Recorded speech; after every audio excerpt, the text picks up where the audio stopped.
So now from these two forces we will form the net force equation, and that equations are used to derive the formula for the velocity at every different position.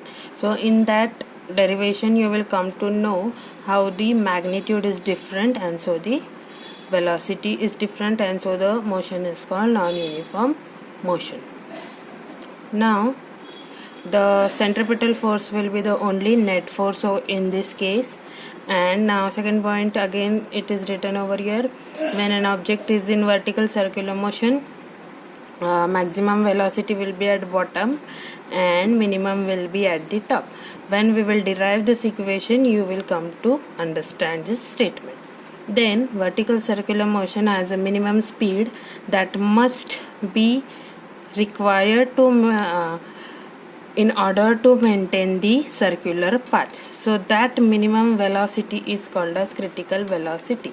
If the velocity of that bike rider over here is less than certain minimum velocity, that is called critical, then if it is less, he is unable to perform the vertical circular motion.